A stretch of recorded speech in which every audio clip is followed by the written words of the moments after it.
Les animaux malades de la peste. Fable de Jean de La Fontaine.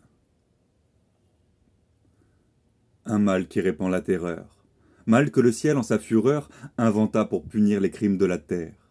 La peste, puisqu'il faut l'appeler par son nom, capable d'enrichir en un jour l'Achéron, faisait aux animaux la guerre. Ils ne mouraient pas tous, mais tous étaient frappés.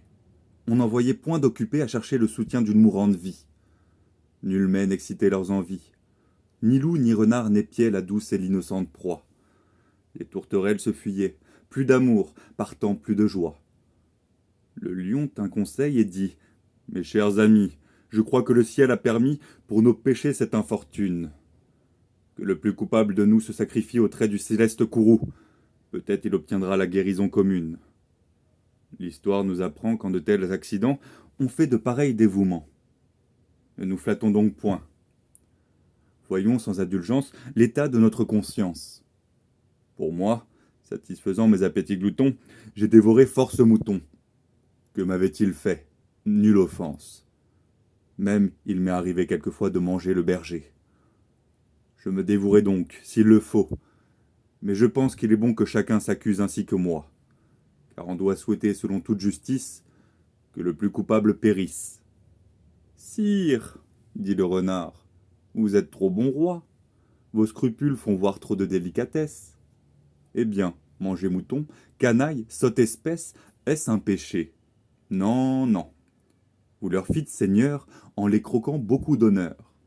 Et quant au berger, l'on peut dire qu'il était digne de tout mot, étant de ces gens-là qui, sur les animaux, se font un chimérique empire. Ainsi dit le renard, et flatteur d'applaudir. On n'osa trop approfondir du tigre, ni de l'ours, ni des autres puissances, les moins pardonnables offenses. Tous les gens querelleurs, jusqu'au simple matin, au dire de chacun, étaient de petits saints. L'âne vint à son tour et dit : « J'ai souvenance qu'en un pré de moines passants, la faim, l'occasion, l'herbe tendre, et je pense, quelque diable aussi me poussant, je tondis de ce pré la largeur de ma langue. Je n'en avais nul droit, puisqu'il faut parler net. » À ces mots, on cria haro sur le baudet. Un loup quelque peu clair prouva par sa harangue qu'il fallait dévouer ce maudit animal, ce pelé, ce galeux, d'où venait tout leur mal. Sa peccadille fut jugée un cas pendable.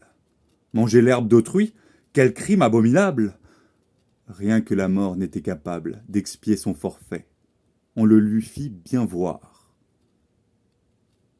Selon que vous serez puissant ou misérable, les jugements de cour vous rendront blanc ou noir.